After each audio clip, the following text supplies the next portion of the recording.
سابقہ سینسس کے تحت الیکشن ہوئے. صحیح ہے. آپ یہ چاہیں گے کہ 10 سال پہلے جو پاکستان کی آبادی تھی اور آج 10 سال بعد اس آبادی میں جو اضافہ ہوا ہے اور وہ لوگ جو نئے ووٹرز بنے ہیں یا جو نئے آبادی میں اضافے کی وجہ سے وہ کمیونٹیز، وہ دیہات یا وہ آپ کے گھر جو اس ووٹر لسٹ کا یا حلقہ بندی کا حصہ اور زینت بننے چاہیے، ان کو ان کے بنیادی حق سے محروم رکھا جائے.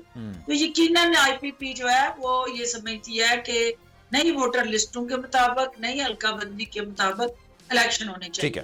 اور جو سی سی آئی نے فیصلہ کیا وہ کانسٹیٹیوشنل باڈی ہے، پاکستان کے آئین اور قانون کے تابع ہوتے ہوئے انہوں نے الیکشن کمیشن کو یہ رول دیا. اب الیکشن کمیشن نے جو ڈیٹ دی ہے اس ڈیٹ کو الیکشن کمیشن کو دیکھنا ہے وہ کتنی جلدی جو ہے اپنے ان فرائض سے عہدے برا ہو سکتا ہے، کیونکہ فیئر فری ٹرانسپیرنٹ الیکشن جو ہے. لیکن ایک سوال یہ بھی پیدا ہوگا نا، مجھے بتائیں فری اینڈ کی آپ بات کر رہی ہیں، بالکل آپ کی بات بالکل درست ہے، لیکن یہ مشترکہ مفادات کونسل نہیں ہے، فیصلہ پہلے کیوں نہیں کیا؟ پہلے کر لیتے. اور پھر پاکستان میں ایسے کون سے انتخابات ہوئے ہیں کہ تمام سیاسی جماعتوں نے اس بات کا فیصلہ کیا ہو کہ جناب یہ جو انتخابات ہوئے نا یہ بالکل فری اینڈ فیئر ہوئے ہیں؟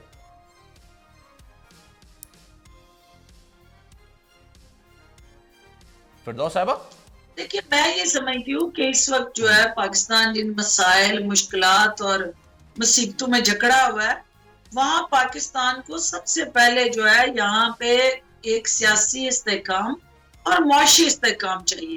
وہ معاشی استحکام جب تک پاکستان میں نہیں آتا، ہمارے لوگوں کو جو مہنگائی کے ستائے ہوئے ہیں، جو بے روزگاری سے تنگ ہیں، جو بجلی کے بلوں اور اوور آل اس مہنگائی کے طوفان کی زد میں ہے، ان کے لیے یہ بے معنی چیز ہے کہ الیکشن کب ہوں اور کیسے ہوں.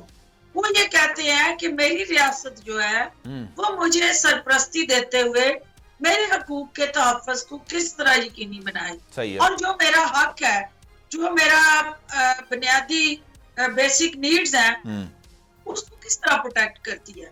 اور اس کے لیے جو ہے وہ معیشت کو وینٹیلیٹر سے نکالے بغیر، معیشت کو پاؤں پہ کھڑا کیے بغیر، اکنامک فرنٹ پہ جو چیلنجز ہیں ان کو ایڈریس کیے بغیر. لیکن یہ کام تو الیکٹڈ حکومت کا ہوتا ہے نا. دیکھیں میرا سوال سن لیجئے گا، آپ کی بات بالکل درست ہے. یہ نگراں حکومت کا کام تھوڑی ہے معیشت کو کھڑا کرنا اپنے پیروں پر، ملک کو مشکلات سے نکالنا، معیشت کو بہتر کرنا، سیکیورٹی کے مسائل حل کرنا.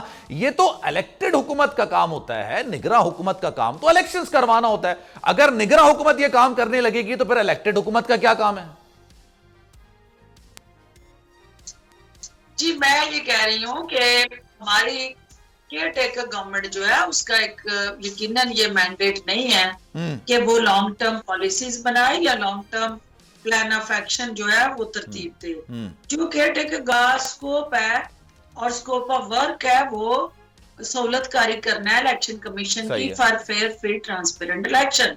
لیکن میں یہ عرض کر رہی تھی کہ جو ہمارا الیکٹڈ گورنمنٹس کا کنڈکٹ رہا ہے، جو ہماری پرفارمنس رہی ہے، جو ہماری سروس ڈلیوری رہی ہے، جس طرح سے ہم نے اس پاکستان کو اور اس کے عوام کو مایوس کیا ہے، الٹیمیٹلی یہ ساری چیزیں بھی وہ تلخ حقیقتیں ہیں جس کو ہمیں ماننا پڑے گا کہ ہماری الیکٹڈ پولیٹیکل لیڈرشپ، حکومتیں اور وہ تمام ذمہ داران جو ہیں وہ اپنے حصے کا کردار ادا نہیں کر سکے، جس کی وجہ سے آج بھی آپ کی معیشت جو ہے وہ آپریشن تھیٹر کے اندر ہے.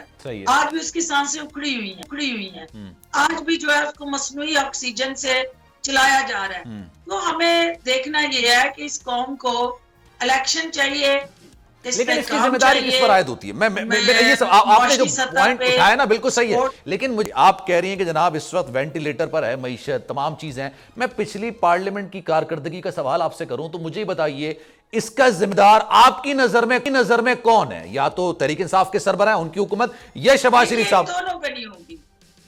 یہ دونوں جو ہے انہوں نے، ایک نے 3.5 سال اور ایک نے 15-16 مہینے جو کچھ اس قوم کے ساتھ کیا، جو کچھ اس ملک کے ساتھ کیا، اور جس طرح سے ایک تھا نالائق، نااہل، انٹرینڈ، اور اس نے اپنی نادانی، نالائکی، نااہلی کی وجہ سے اس ملک کو وہ نقصان پہنچایا جو انہوں نے لوٹ کسوٹ کے نہیں پہنچایا. اچھا. کیونکہ جو ڈیلے ڈیسیژن ہے, جو وقت پہ فیصلے نہ کرنا بھی انٹلیکچوئل کرپشن ہے اور پھر مورل کرپشن بھی ہے. تو یہ ساری چیزیں دونوں کو آپ کردار جو ہے اس کو یکساں دیکھیں کہ ایک شیر اور دوسرا سوا شیر. اور آج قوم جو ہے دونوں کی نالائکیوں اور نااہلیوں کی قیمت ادا کر رہی ہے. آج قوم جو ہے وہ جو بجلی کے بل جو ہیں جس طرح سے وہ قیامت بن کے لوگوں پہ ٹوٹے ہیں اور جس طرح سے وہ قہر بپا ہوا ہے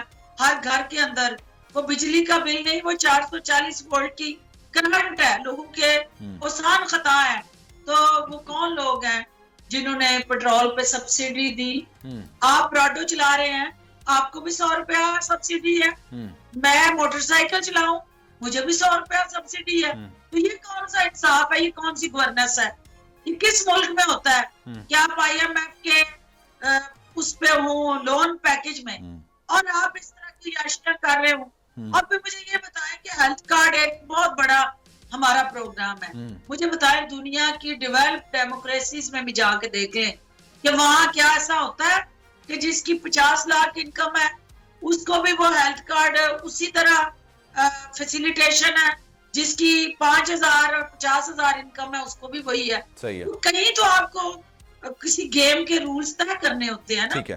آپ کو جو انڈر پرویلیجڈ ہے, جو ڈیزرونگ ہے, جو نان افورڈنگ ہے. چلیں میں تھوڑا اور آگے بڑھتا ہوں. مجھے یہ بتائیے, آپ کیبنٹ کا حصہ تھی, جن انصاف کے سربراہ وزیر اعظم ہاؤس میں موجود تھے, پرائم منسٹر کے طور پر معاملات چلا رہے تھے. تو میرا سوال یہ کہ حکومت اس وقت کون چلا رہا تھا, بنی گالا کون چلا رہا تھا, شہباز گل کو آپ کی جگہ کون لے کر آیا, آپ کو ہٹا کے شہباز گل کو تعینات کیا گیا, رکھا گیا یہاں پر, تو یہ کس کی مرضی سے ہوا, یہ ساری چیزیں کون چلا رہا تھا؟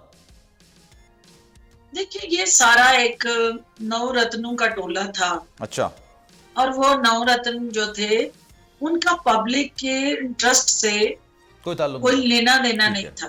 صحیح ہے. وہ اعظم خان جو اس وقت وعدہ معاف گواہ بن گیا ہے, وہ عثمان بزدار جو اس وقت جو ہے وہ ہر اچھائی اور برائی کا ملبہ وہ بشنا بی بی پہ ڈال رہا ہے, اور وہ فرح گوگی جو اپنی کئی نسلیں سوار گئی ہے. تو مجھے بتائیں کہ پی ٹی آئی کا کارکن جو ہے وہ کس کے ہاتھ پہ لہو تلاش کرے. اس نے تو ایک گلے سڑے نظام سے نجات کے لیے پی ٹی آئی کو ووٹ دیا تھا. اس نے تو اس ملک میں تبدیلی لانے کے لیے اس جدوجہد کا حصہ بنا تھا.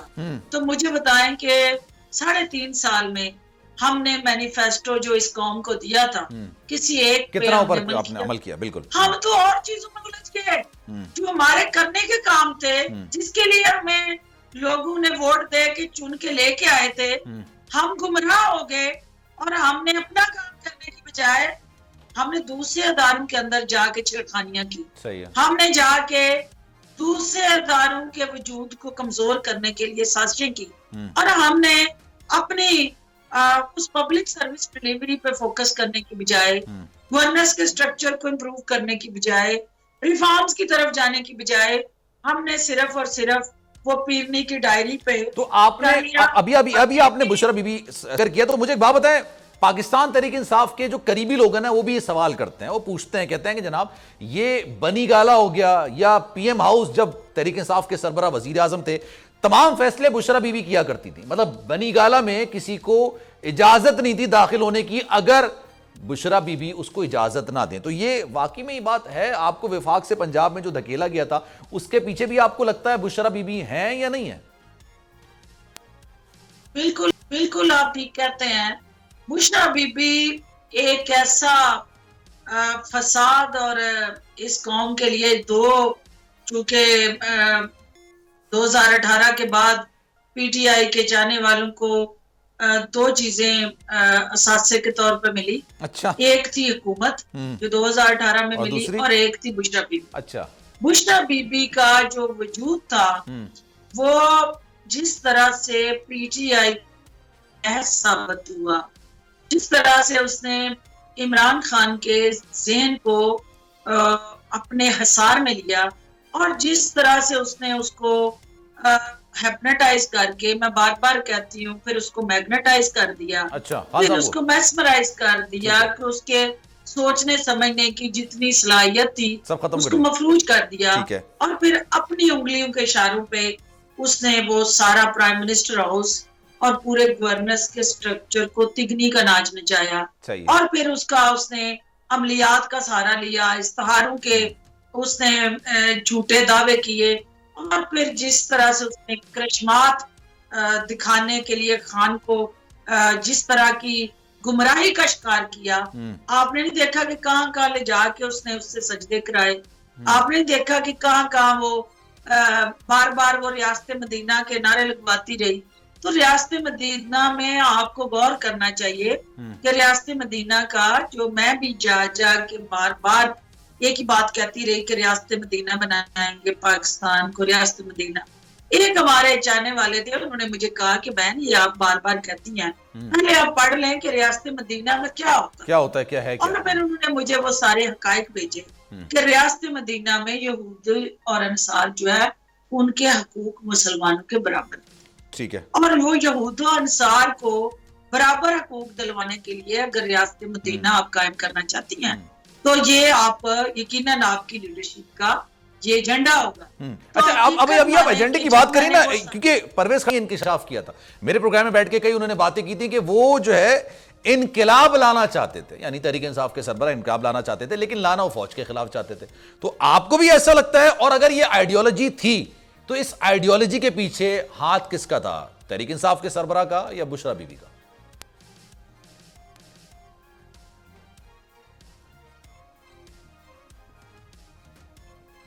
فردوس صاحب آواز دیکھیں، بدقسمتی سے پہلے 6 مہینے جو تھے ان کے فوج کے ساتھ یا اسٹیبلشمنٹ کے ساتھ ایک آئیڈیل سچویشن رہی۔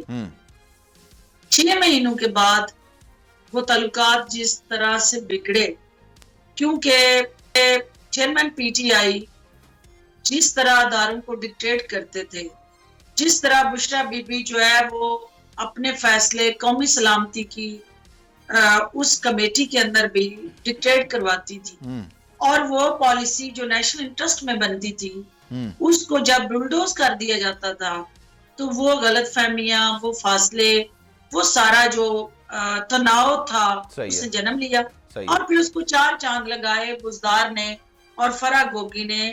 پاکستان کے 65% صوبے کے اندر جس طرح کا کرپشن اور کرپٹ پریکٹسز کا آغاز ہوا، اور جس طرح لوٹ سے لگی آپ کے ڈی سی کمشنر اور ڈی پی او لگانے پہ، اور جس طرح سے پھر اوورآل پورے پاکستان کے اندر ایک آؤ بکا، اور آپ نے دیکھ لیا کہ میں نہ مانوں اور میں کلہ ہی کافی ہوں اور مجھے کسی کی ضرورت نہیں ہے، تو وہ یہ جو نعرے تھے یہ انقلاب کی طرف وہ قدم تھے جو آہستہ آہستہ بڑھ رہے تھے، اور یہ بین الاقوامی وہ ایجنڈا تھا جس کا، کیونکہ پاکستان دنیا کے نقشے پہ وہ نیوکلیئر طاقت ہے جو فوج کی طاقت کے ساتھ ہمارے نیشنل سیکورٹی کے اداروں کی مکمل سرپرستی کے ساتھ دنیا میں اپنا ایک منفرد مقام اور حیثیت رکھتی ہے۔ بالکل، اور اس کو کوئی انڈو نہیں کر سکتا، یہ بات آپ کی بالکل درست ہے۔ لیکن آپ نے الاقوامی کا اگر ذکر کیا ہے تو مجھے ایک بات بتائیے، عمران خان صاحب